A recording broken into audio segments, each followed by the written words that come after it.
Sebelum ada ruang dan waktu, Sang Maha Penguasa semesta menciptakan 5 makhluk untuk menjadi perpanjangan tangannya, agen atas kekuasaannya. Makhluk yang pertama adalah Ifrit. Kekuasaan akan api diberikan kepadanya. Makhluk yang kedua adalah Khidir. Kekuasaan akan air diserahkan ke tangannya. Makhluk yang ketiga adalah Jibril. Kekuasaan akan cahaya dianugerahkan kepadanya. Makhluk yang keempat adalah Adam. Kekuasaan akan tanah dimandatkan dalam kedudukannya. Makhluk yang kelima adalah Eva. Kekuasaan akan angin disatukan dengan inti keberadaannya. Mereka berlima adalah Nur Muhammad.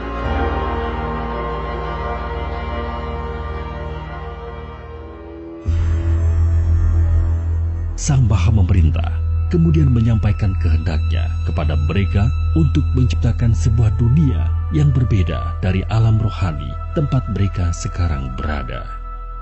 Dengan kekuasaan yang diberikan Yang Maha Pencipta yang tiada bandingannya, kelimanya bekerja sama memanfaatkan ilmu dan kekuasaan yang telah diberikan kepada mereka.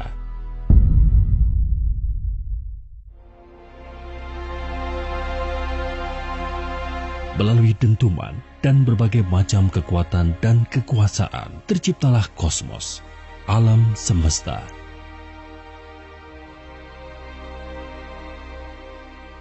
Yang Maha memberi manfaat puas dengan penggunaan kekuasaan atas penciptaan yang telah diberikan kepada mereka. Yang Maha Bijaksana kemudian berpesan, mereka boleh melanjutkan penggunaan akan kekuasaan tersebut, tetapi jangan sekali-kali bermain-main dengan roh, esensi utama yang menyusun eksistensi mereka di alam rohani. Nur Muhammad mendengar dan menerima perintah tersebut.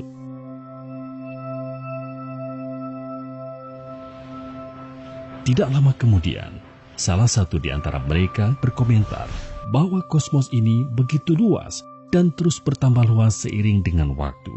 Sayang sekali jika hanya mereka berlima yang menikmatinya. Mereka pun melanjutkan usaha pemanfaatan kekuasaan yang telah diberikan oleh Sang Maha Agung dengan menciptakan sebuah awal dan akhir bernama kehidupan di dalamnya. Mereka bereksperimen, mencoba mencari tahu seberapa luas kekuasaan yang mereka miliki, tetapi mereka tidak bisa menemukan batasannya. Di tengah-tengah kenikmatan dalam berkarya cipta ini, tiba-tiba larangan dari Yang Maha menetapkan terlintas di dalam pikiran mereka. Mengapa Yang Maha memberi keamanan melarang mereka menggunakan roh? Seiring dengan perkembangan dan perubahan terhadap makhluk-makhluk yang mereka ciptakan di kosmos, rasa penasaran mereka semakin menjadi-jadi. Hingga pada suatu ketika, keempat dari 5 bersaudara ini akhirnya tidak bisa menahan diri untuk mulai menggabungkan secuil roh, esensi eksistensi mereka, dengan makhluk-makhluk yang mereka ciptakan di alam semesta. Jibril menolak untuk ikut berpartisipasi dalam percobaan mereka karena patuh terhadap perintah Yang Maha menentukan hukum. Keempat saudaranya menganggap penolakan Jibril karena ia tidak mempunyai ilmu yang bisa digunakan dalam percobaan tersebut.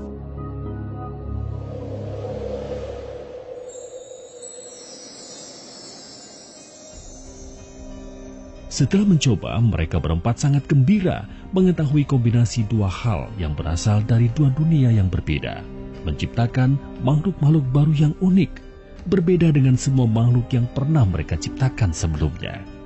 Mereka pun melanjutkan proses penciptaan alam semesta dengan melakukan berbagai macam eksperimen menggunakan roh mereka sendiri sebagai satu bahannya.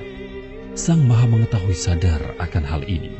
Jibril kemudian bertanya kepadanya, mengapa Yang Maha melihat membiarkan keempatnya melanggar peringatannya? Sang Maha menghendaki ingin menciptakan pemimpin atau khalifah di alam semesta. Jibril kembali bertanya, mengapa Sang Maha Bijaksana ingin mengisi alam semesta dengan makhluk yang tercipta dari kontradiksi dan dualitas tersebut? Bukankah mereka hanya akan saling menyakiti dan menghancurkan? Sang Maha memuliakan makhluknya menjawab. Jawaban atas pertanyaan tersebut harus Jibril cari tahu sendiri. Ketika percobaan yang dilakukan oleh Ifrit, Khidir, Adam dan Eva hampir sempurna untuk menciptakan makhluk yang identik dengan karakteristik mereka, tiba-tiba Yang Maha Tinggi memanggil mereka semua untuk berkumpul, termasuk Jibril. Sang Maha menghitung segala sesuatu, kemudian memerintahkan mereka berempat yang sejatinya diciptakan sejajar untuk sujud kepada Adam. Mereka semua mematuhi perintah yang diberikan Sang Maha Kuasa, kecuali Ifrit. Ketika ditanya mengapa ia tidak mematuhi perintah Yang Maha Pengasuh, Ifrit menjawab, karena ia lebih mulia daripada Adam, karena ia diciptakan dari api, sementara Adam diciptakan dari tanah. Karena jawabannya tersebut, Ifrit pun diusir dari alam rohani untuk turun ke alam nyata.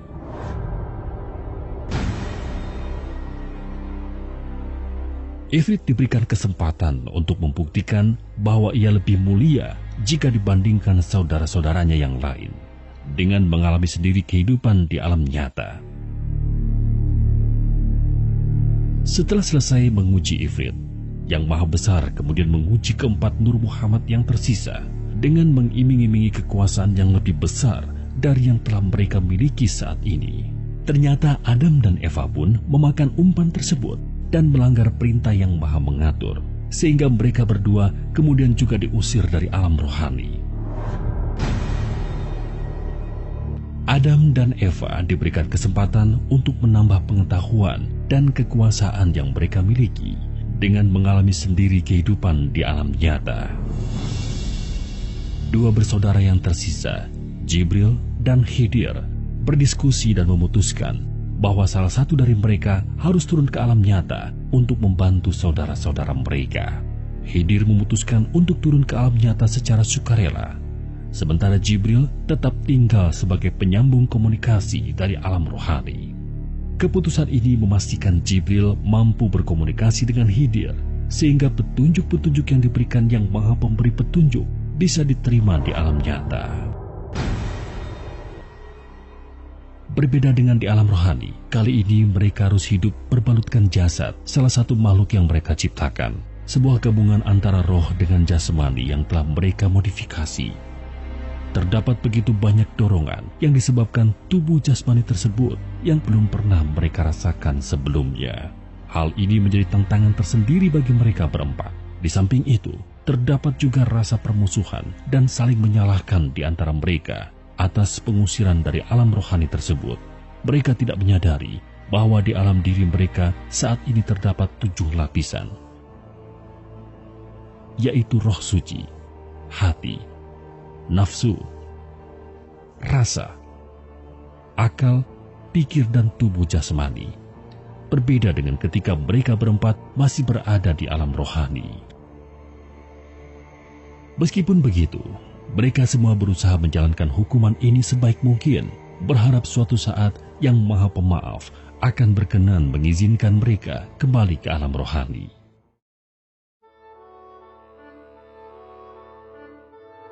Setelah beberapa waktu, turunlah perintah dari Yang Maha Menyeimbangkan bahwa mereka harus berkembang biak dan mengisi alam nyata dengan anak-anak mereka.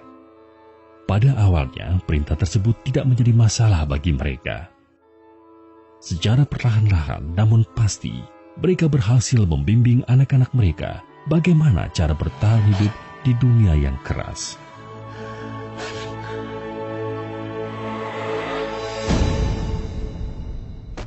Nur Muhammad juga tidak ragu-ragu membagi kekuasaan mereka atas elemen kepada anak-anak mereka.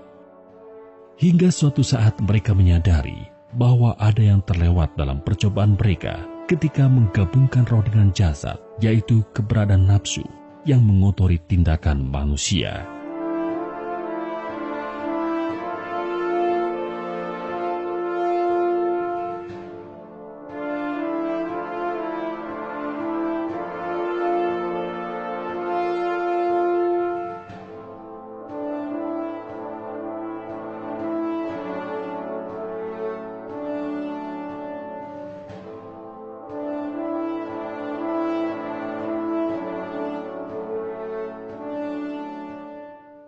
Anak-anak mereka, makhluk yang mereka sebut manusia, memiliki kecenderungan untuk dikendalikan dorongan tubuh jasmani mereka daripada rohnya. Kemudian ketika jasadnya mati, rohnya terjebak di alam nyata yang tidak bisa kembali ke alam rohani. Namun yang telah meninggal tersangkut di antara dua dunia. Mereka tidak benar-benar berada di alam nyata karena tidak memiliki jasmani, namun mereka juga jelas-jelas tidak masuk ke alam rohani. Hal ini mengakibatkan seiring dengan waktu manusia semakin sulit dikendalikan karena jumlah mereka terus bertambah. Nur Muhammad yang berpengalaman menciptakan alam semesta dan isinya ternyata mengalami kesulitan dalam mengendalikan kecenderungan hewani anak-anak mereka. Menanggapi hal tersebut, masing-masing Nur Muhammad dengan cara mereka sendiri memodifikasi sebagian ruang dan waktu di alam nyata untuk menciptakan kantung-kantung dimensi sebagai tempat sementara bagi roh-roh tersebut. Elysium, Tartarus, Asphodel Field, Valhalla, Hell, Nilfgaard, Sheol, Olam Haba, Heaven, Hell, Paradise, Limbo, Jannah, Jahanam, serta berbagai macam bentuk kehidupan setelah kematian, surga, neraka, sebagai bentuk imbalan atau hukuman, atau tempat lain di antara keduanya, merupakan hasil kekuasaan yang dimiliki Nur Muhammad dalam usahanya mengendalikan roh-roh manusia yang terjebak di alam nyata. Tetapi hal ini hanyalah sebuah solusi jangka pendek yang tidak menyelesaikan permasalahan. Berbeda dengan Nur Muhammad, manusia tidak memiliki daya yang cukup untuk melihat dengan jelas kekuasaan yang Maha Pencipta dalam segala hal, termasuk keberadaan alam rohani yang sebenarnya. Oleh karena itulah, kantung-kantung dimensi di alam nyata, atau bisa juga disebut alam fana, pada akhirnya seringkali disalahpahami sebagai alam rohani yang sebenarnya.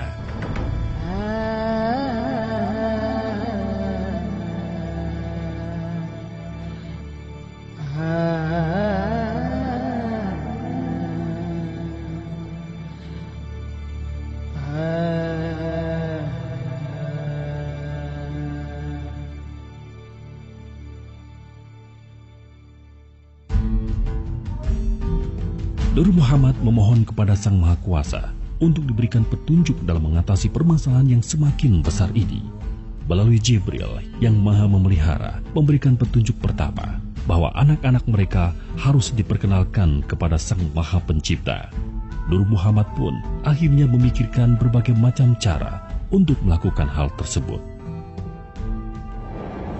Ifrit menunjukkan kedahsyatan api yang dapat melindungi manusia dari kerasa dunia, sekaligus menghancurkan manusia dalam memperkenalkan kekuasaan yang maha menghidupkan dan maha mematikan.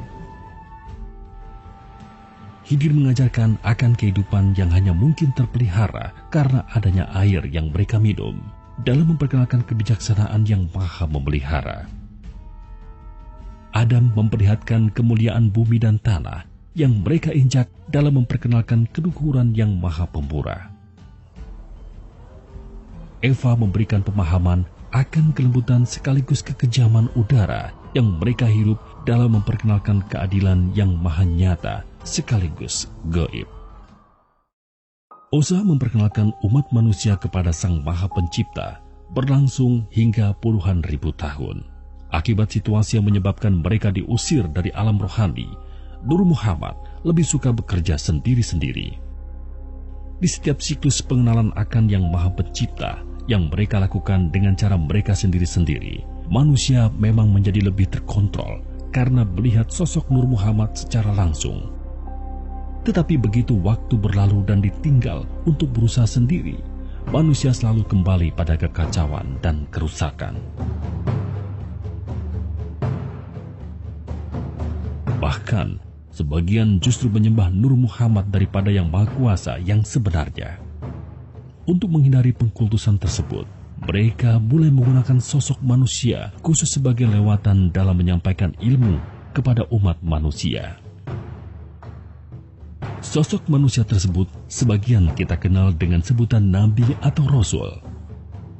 Jika satu cara tidak berhasil, maka akan dilakukan modifikasi dan melakukan pendekatan baru. Tidak jarang Nur Muhammad juga harus menekan tombol reset menghancurkan kebudayaan manusia yang dianggap terlalu menyimpang agar bisa memulai proses tersebut dari awal. Itulah sebabnya terdapat jutaan agama dan kepercayaan di sepanjang sejarah umat manusia. Sebagian masih hidup dan dilaksanakan, sementara sisanya sudah hilang di telan waktu. Agama Islam yang dilewatkan melalui Nabi Muhammad, yang kemudian berkembang dalam berbagai versi, merupakan hasil kolaborasi dari Khidir dan Jibril. Agama Kristen Katolik dan segala bentuk turunannya yang menjunjung tinggi Kristus dan cinta kasih merupakan hasil kolaborasi Hawa atau Eva dan Jibril. Agama Hindu dan berbagai bentuk kejawen serta berbagai tradisi yang mengajarkan kemuliaan kepada manusia melalui cerita kepahlawanan merupakan hasil kolaborasi Adam dan Jibril. Agama Konfusius, Buddha, dan berbagai ajaran berbau ateisme yang mengajarkan kemuliaan kepada manusia tanpa secara eksplisit harus menyembah dan mengakui keberadaan Sang Pencipta merupakan hasil kolaborasi antara Ifrit dan Jibril. Dalam semua contoh ajaran kebaikan tersebut, Jibril hanyalah berfungsi sebagai kolaborator Nur Muhammad yang ada di alam nyata dalam berhubungan dengan Allah. Setelah melakukan berbagai pendekatan dan usaha yang tidak terhitung, Nur Muhammad tidak pernah berhasil mengantarkan satupun roh anak-anak mereka kembali ke alam rohani.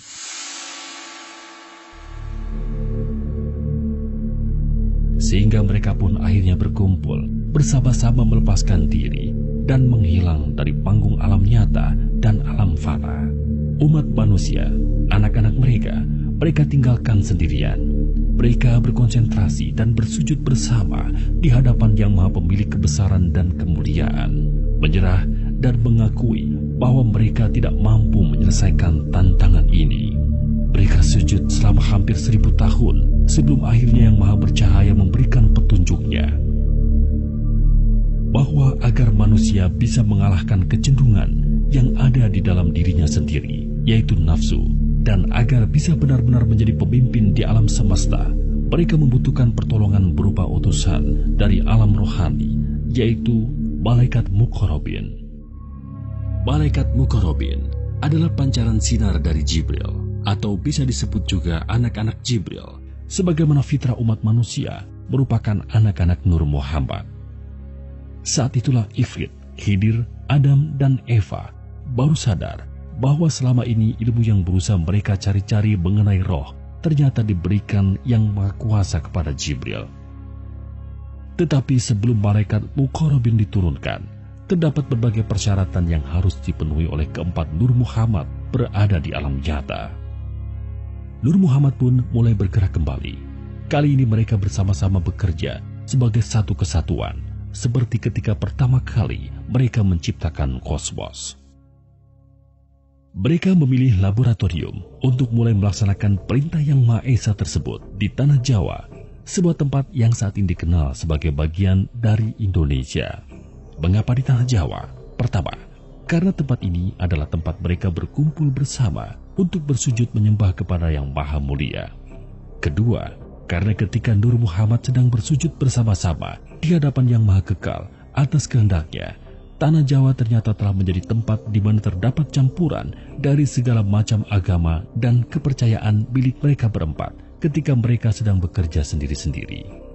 Di Tanah Jawa, Nur Muhammad dikenal dengan sebutan Sedulur Papat Kalimo Pancer. Sedulur Papat mengacu kepada keempat Muhammad yang saat itu berada di alam nyata, orang tua rohani seluruh umat manusia, sementara Kalimo Pancer mengacu kepada Nur, cahaya, alias Jibril di alam rohani. Kali ini pun langkah pertama mereka adalah membaurkan seluruh ajaran mereka tersebut dengan pendekatan kasih sayang, ibarat berusaha mengambil ikan tanpa mengeruhkan airnya melalui orang-orang pilihan mereka yang dikenal dengan sebutan Wali Songo. Nur Muhammad membagi tugas utama yang perlu dilakukan menjadi 3. Pertama, Ifrit dan Khidir bertugas mengambil kembali segala bentuk ilmu kesaktian yang terlanjur mereka bagi kepada anak-anak mereka di masa lalu dan sudah dimodifikasi atau dicemari sehingga tidak sesuai dengan tujuan awal semua itu diberikan. Itulah sebabnya Seiring dengan waktu, semakin tipis mistisisme yang ada dalam umat manusia karena sumber energi kesaktian tersebut sebagian besar sudah diambil kembali oleh Ifrit dan Hidir. Kedua, Adam dan Eva bertugas meningkatkan ilmu dan sumber daya yang dimiliki oleh umat manusia dengan pendekatan yang tidak menggunakan ilmu kesaktian, terutama agar tidak melibatkan roh sebagai sumber energinya. Itulah sebabnya beberapa abad terakhir manusia mengalami kemajuan yang pesat di bidang ilmu pengetahuan dan teknologi. Sementara itu, Jibril bertugas mempersiapkan anak-anaknya, malaikat Muqarrabin, agar bisa menjadi rasul sebagai lewatan ilmu kebenaran. Lewatan yang maha memberi manfaat dalam membimbing umat manusia agar bisa menang melawan musuh besarnya, yaitu nafsu yang ada di dalam diri mereka sendiri. Setelah semua persyaratan tersebut dianggap cukup, dimulailah proses pengadilan rohani. Nur Muhammad diperintahkan untuk bersama-sama memproses cukup satu saja individu manusia agar memiliki kualitas tertinggi yang bisa mereka capai dengan tujuan memudahkan malaikat Muqarrabin agar bisa berinteraksi dengan manusia, hidup ataupun mati. Proses pembimbingan secara manual terhadap individu tersebut akan digunakan sebagai standar operasi untuk proses otomatis ketika malaikat Muqarrabin sudah turun nantinya. Dalam kesempatan yang sama, umat manusia didefinisikan, dikategorikan, dan diukur kualitasnya di hadapan yang maha tinggi. Standar yang digunakan adalah keikhlasan seorang manusia dalam menghadapi takdir yang ditetapkan kepadanya di dunia, yang tercermin dalam keputusan-keputusan yang ia ambil di dalam sandiwara kehidupan.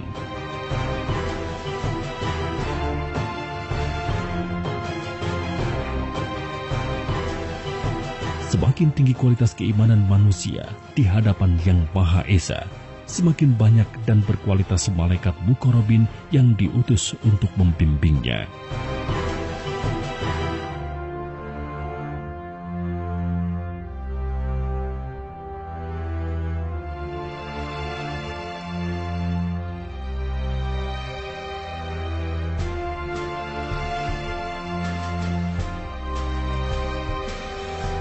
Dari pengadilan rohani, Nur Muhammad mengklasifikasikan tingkat keimanan manusia menjadi 20 tingkatan, dengan level 1 tertinggi, sementara level 20 terendah. Tingkatan ini untuk menentukan berapa jumlah dan kualitas malaikat Muqarrabin yang akan memberikannya pertolongan dari dalam diri manusia. Manusia yang akan difokuskan untuk dididik di alam nyata memiliki tingkatan antara 1 hingga 17. Sementara level 18, 19, dan 20 akan difokuskan pengajarannya di alam fana karena keikhlasan mereka sangatlah rendah jika dibandingkan dengan sisa hidup mereka di alam nyata. Atau dengan kata lain, mereka akan diwafatkan terlebih dulu sebelum memulai proses pengajarannya. Pada tahun 1989, MM Yasin diturunkan. Malaikat ini memiliki keahlian untuk menggiring roh-roh gentayangan di alam nyata agar mereka berhenti mempengaruhi yang masih hidup dalam menghadapi kehidupan yang sudah berat, agar benar-benar terpisah dari yang hidup dan memulai pembelajaran di alam yang khusus disediakan untuk mereka, alam fana. Pada tahun 1999 MM Nurani diturunkan. Malaikat ini bertugas melanjutkan usaha Ifrit dan Hidir dalam mengambil kembali ilmu-ilmu Nur Muhammad yang tidak bermanfaat dan atau telah digunakan oleh manusia untuk hal-hal yang tidak bermanfaat dengan menggunakan pendekatan kasih sayang tanpa adanya pemaksaan. MM Nurani kemudian mengembalikan ilmu-ilmu tersebut kepada Nur Muhammad. Dalam mengerjakan tugasnya, MM Nurani berkolaborasi dengan MM Yasin. Pada tahun 2005, MM Lumah diturunkan. Malaikat ini memiliki keahlian dan kemampuan untuk mengajarkan manusia bagaimana memahami ilmu maksud dan tujuan Allah dalam menguji manusia melalui kehidupan.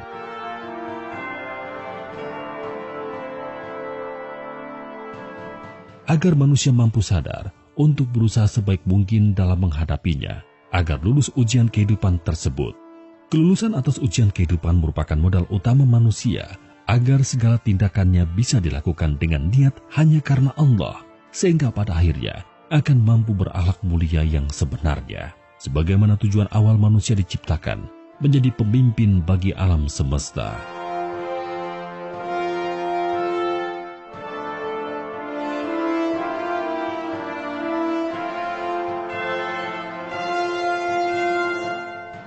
Pada tahun 2016, Syariat diturunkan. Malaikat ini memiliki energi dan keahlian untuk menggerakkan manusia agar mampu hijrah dari kecenderungan untuk berbuat baik dan buruk yang sifatnya relatif di hadapan sesama manusia, menjadi kecenderungan untuk berbuat benar yang sifatnya absolut di hadapan Yang Maha Mulia. Dalam melakukan tugas mereka, Lumah berkolaborasi dengan Syariat.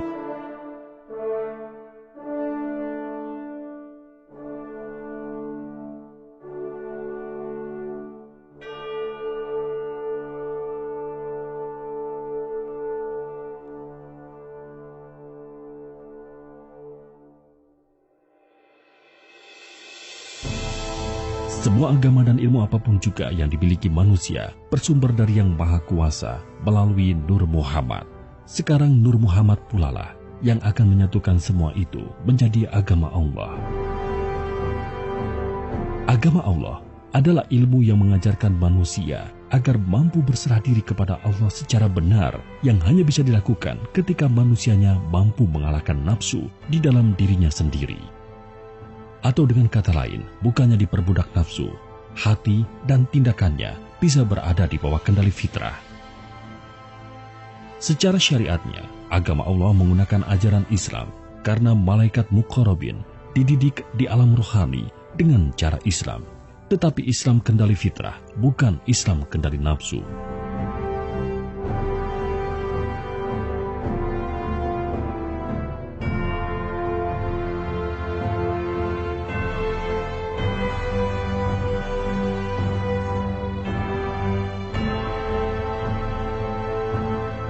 Masa inilah yang sejatinya disebut sebagai masa kejayaan dan kebangkitan Islam, di mana Islam benar-benar menjadi rahmatan lil alamin, rahmat untuk seluruh alam.